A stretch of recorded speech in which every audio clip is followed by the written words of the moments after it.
Assalamualaikum warahmatullahi wabarakatuh. Bertemu lagi dengan Bu Ria. Bagaimana kabar kalian hari ini? Mudah-mudahan dalam keadaan sehat dan tetap semangat.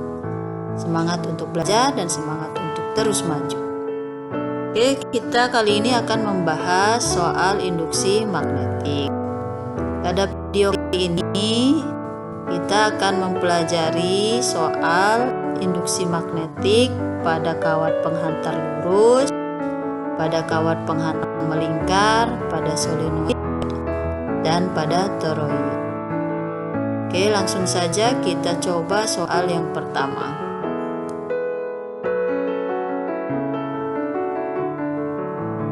Seutas kawat dialiri arus listrik 9 ampere. Arah arusnya ke bawah. Kemudian ada dua titik P dan Q di sekitar kawat. Titik Q berjarak 3 cm. Kita tuliskan apa saja yang diketahui dari soal.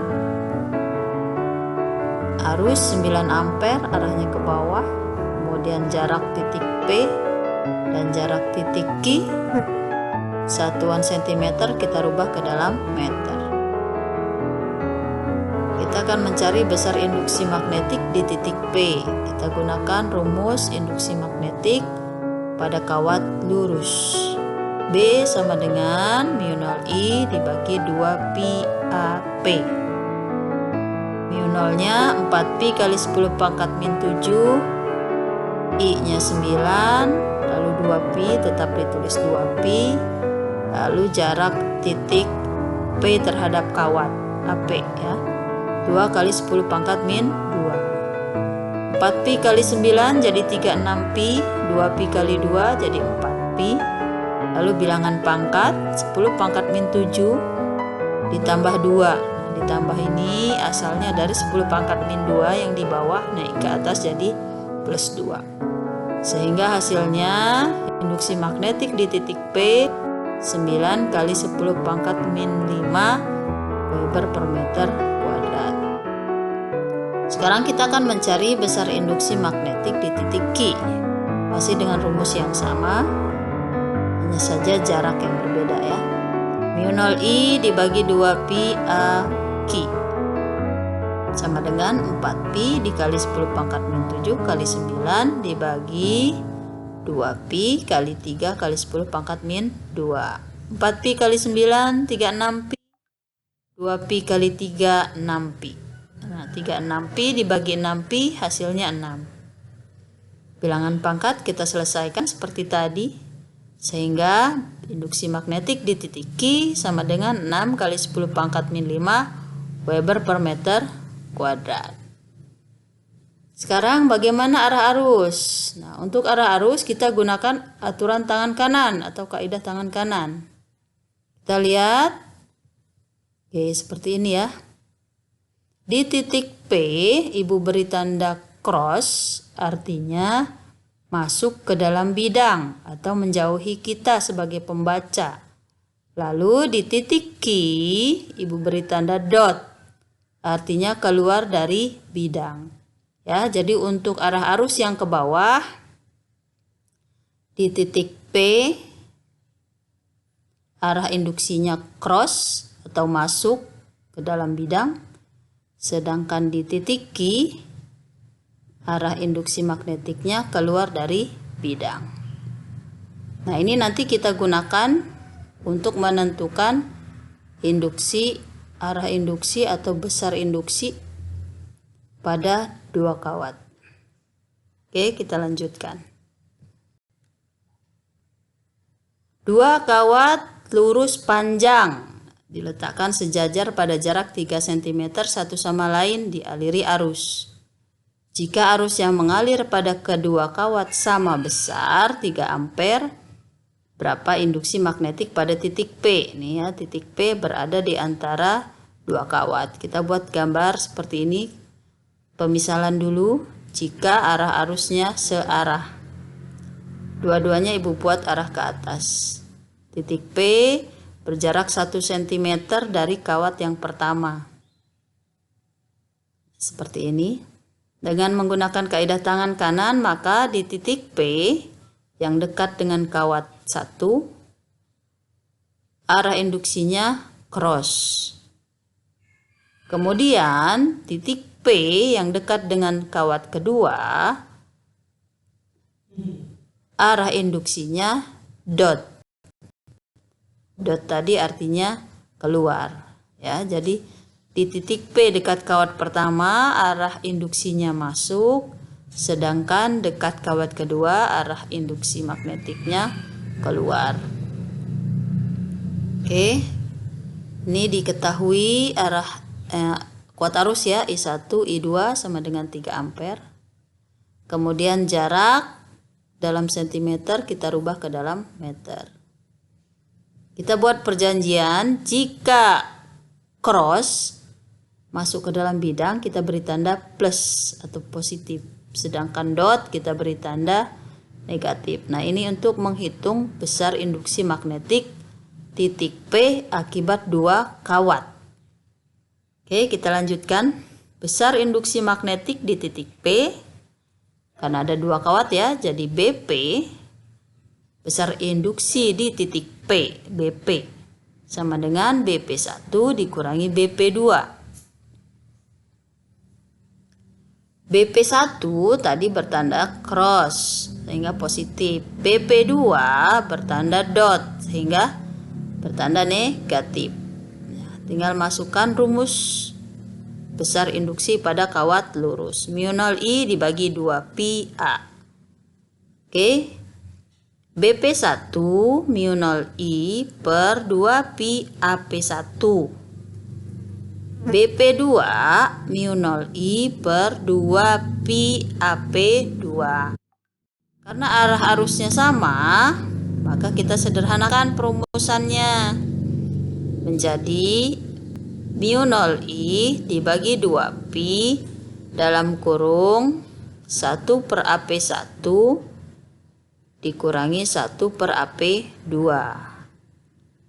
Setelah itu kita masukkan nilai-nilai. mu0 menjadi 4 pi kali 10 pangkat min 7, I-nya 3 dibagi 2 pi. Dalam kurung 1 per 10 pangkat min 2 dikurangi 1 per 2 kali 10 pangkat min 2. Kita sederhanakan perhitungannya sehingga menjadi 6 kali 10 pangkat min 7 dalam kurung 1 per 2 kali 10 pangkat min 2. 6 bagi 2 jadi 3, lalu bilangan pangkat kita sederhanakan, 10 pangkat min 7 ditambah 2. Sehingga besar induksi magnetik di titik P adalah 3 kali 10 pangkat min 5 Weber per meter persegi. Oke, mudah-mudahan bisa dipahami. Sekarang jika arah arusnya berlawanan, posisi titik P masih seperti itu ya, masih 1 cm dari kawat yang pertama. Kita buat gambarnya dulu. Nah, seperti ini. Arah arus di kawat pertama ke atas, arah arus di kawat yang kedua ke bawah. Sehingga titik P baik di kawat 1 atau kawat 2 kedua-duanya bertanda cross atau bertanda positif. Sehingga BP sama dengan BP1 ditambah BP2. Oke, cara menyelesaikannya hampir sama seperti pada gambar yang pertama ya, arah arus yang searah. Hanya bertanda positif, kalau tadi bertanda negatif. Oke, besar induksi magnetik di titik P sama dengan 9 kali 10 pangkat min 5 Weber per meter persegi. Kita akan lanjutkan soal selanjutnya. Oke, ini sudah mulai arah induksi, besar induksi magnetik yang melingkar, kawat melingkar. Ada 2 gambar ya, seperti ini.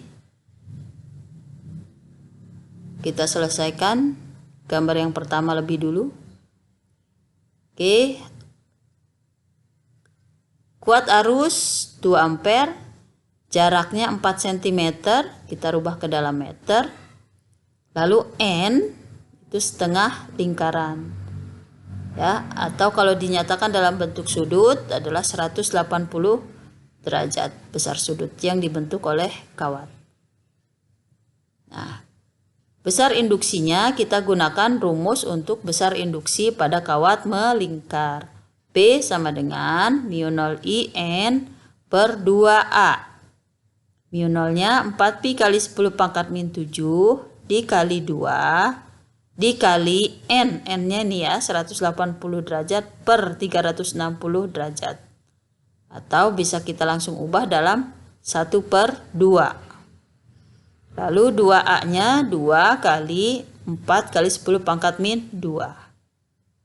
Kita sederhanakan sehingga hasilnya menjadi pi kali 10 pangkat min 7 per 10 pangkat min 2 kali setengah.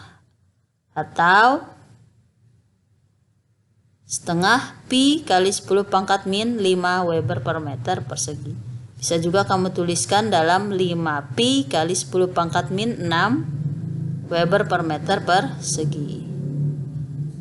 Oke, mudah-mudahan bisa dipahami. Kita lanjut ke gambar yang kedua. Oh, ini arah arus ya.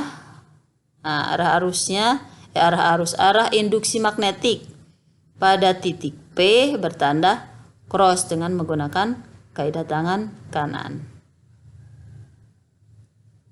Kita lanjut gambar nomor 2. Arusnya masih sama 2 ampere.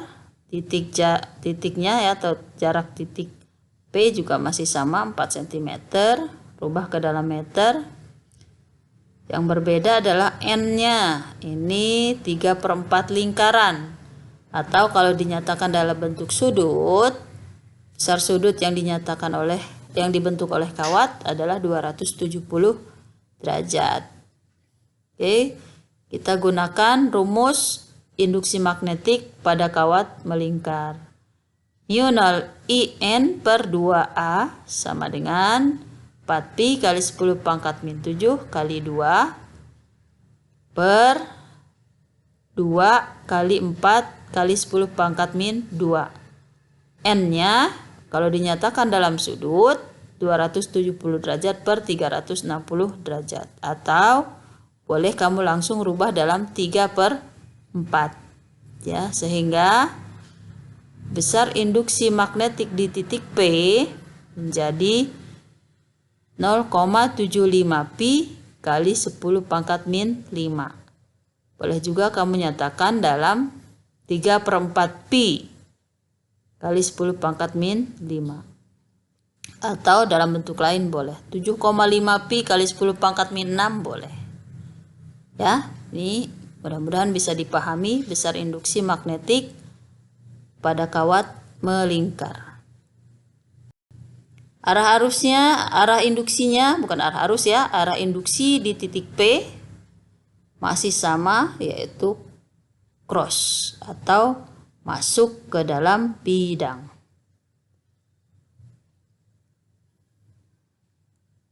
Kita lanjutkan soal berikutnya.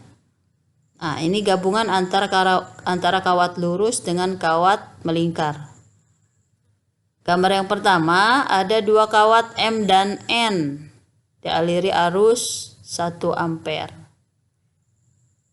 Oke, jaraknya 5 cm dari kawat M dan kawat N, jadi jaraknya sama.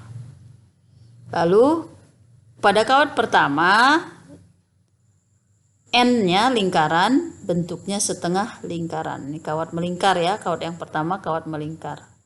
Kawat yang kedua, kawat lurus. Kita tentukan dulu arah induksinya.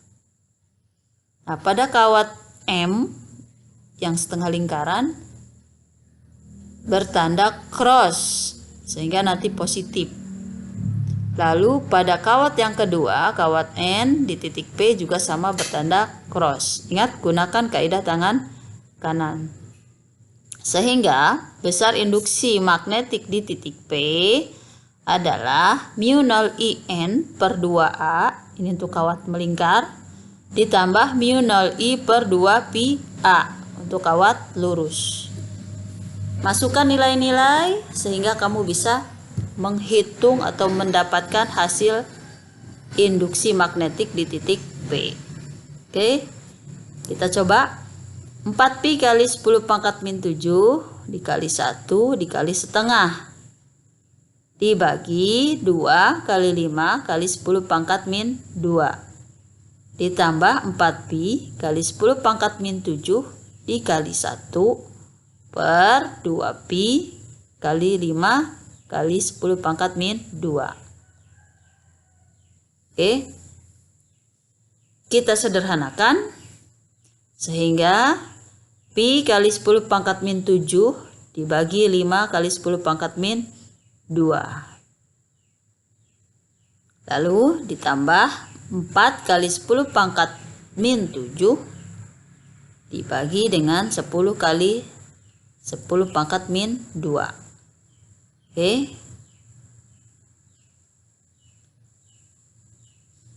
Hasilnya 2pi kali 10 pangkat min 6 ditambah 4 kali 10 pangkat min 6. Mudah-mudahan bisa dipahami angka-angka ini ya. Hasilnya adalah B atau induksi magnetik di titik P sama dengan 2pi ditambah 4 kali 10 pangkat min 6 atau kita sederhanakan pi ditambah 2 dalam kurung 10 pangkat min 6 Weber per meter per segi. Sekarang kita masuk ke soal yang kedua. Bukan soal ya, gambar yang kedua. Ini juga sama, kawat lurus dan kawat melingkar. Hanya yang tadi setengah lingkaran, sekarang satu lingkaran penuh. Sehingga N-nya 1. Kuat arusnya 2 ampere. Kemudian jaraknya 2 cm. Kita rubah ke dalam meter. Kita tentukan dulu arah induksi magnetik.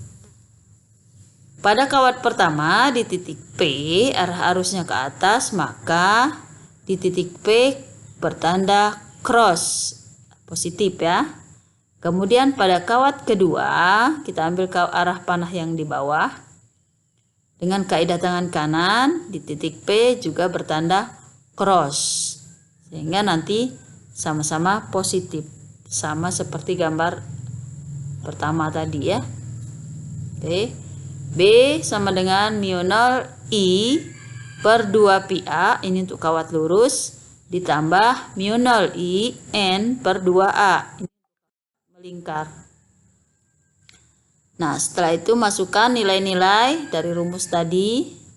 4pi kali 10 pangkat min 7 kali 2 per 2pi kali 2 kali 10 pangkat min 2 ditambah 4pi kali 10 pangkat min 7 dikali 2 dikali 1 ya, N-nya 1 dibagi atau per 2 kali 2 10 pangkat min 2.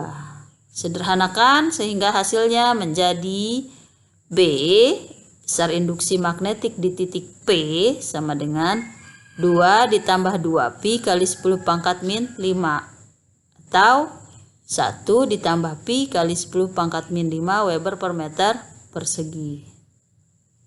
Mudah-mudahan bisa dipahami untuk dua gambar ini.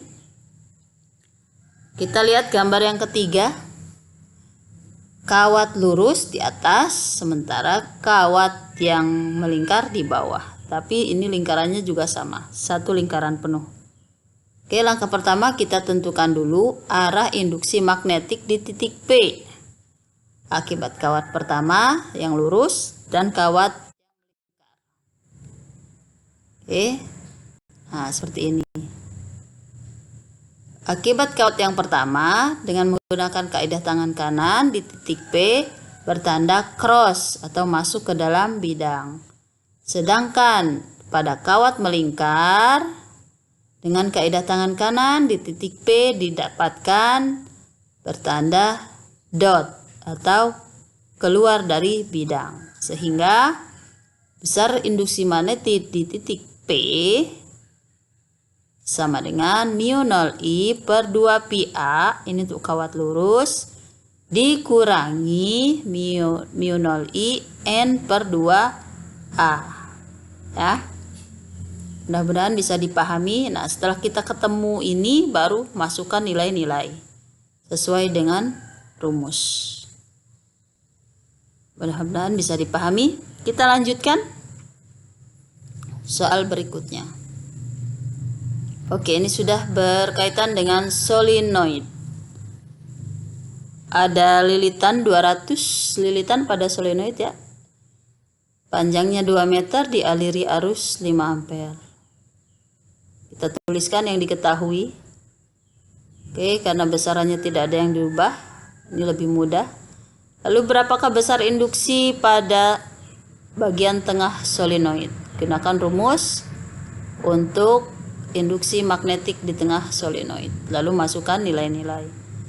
B sama dengan mu 0I N per 2 sama dengan 4pi kali 10 pangkat min 7 dikali 5 dikali 200 per 2. Ini sangat mudah menyelesaikannya. Sehingga besar induksi magnetik di tengah solenoid sama dengan 2pi kali 10 pangkat min 4 Weber per meter persegi. Sekarang berapa besar induksi magnetik di ujung solenoid? Oke, kita gunakan rumusnya. B sama dengan mu 0I N per 2L. Oke, masukkan nilai-nilai. 4pi kali 10 pangkat min 7 dikali 5 dikali 200 dibagi 2 kali 2. Sehingga hasilnya besar induksi magnetik di ujung solenoid sama dengan pi kali 10 pangkat min 4 Weber per meter persegi. Soal terakhir, toroid berjari-jari 20 cm, satuan cm nanti kita rubah dalam meter. Kemudian memiliki induksi magnetik di tengahnya atau di pusatnya 5 kali 10 pangkat min 2 Tesla. Tesla ini sama ya, setara satuannya dengan Weber per meter persegi. Dialiri arus 10 ampere, berapakah jumlah lilitan kumparan pada toroid? Kita tulis yang diketahui. Oke, seperti ini. Kemudian kita tulis rumusnya. B sama dengan mu 0I N per 2PR. Karena yang dicari N, maka rumusnya berubah menjadi N sama dengan B 2PR per mu 0I. Setelah ketemu rumus ini, kita masukkan nilai-nilainya. N sama dengan 5 kali 10 pangkat min 2 dikali 2pi dikali 20 kali 10 pangkat min 2 per 4pi kali 10 pangkat min 7 dikali 10. Oke, kita sederhanakan. N sama dengan 200pi kali 10 pangkat min 4 per 40pi kali 10 pangkat min 7. 200pi dibagi 40pi hasilnya 5. Lalu bilangan pangkatnya 10 pangkat min 4 ditambah 7. Ya. 10 pangkat min 7 yang di bawah pindah ke atas jadi berubah tanda. Sehingga hasilnya 5 kali 10 pangkat 3 atau 5000 lilitan. Oke, mudah-mudahan bisa dipahami soal-soal yang berkaitan dengan induksi magnetik. Sampai ketemu lagi, mudah-mudahan bermanfaat. Assalamualaikum warahmatullahi wabarakatuh.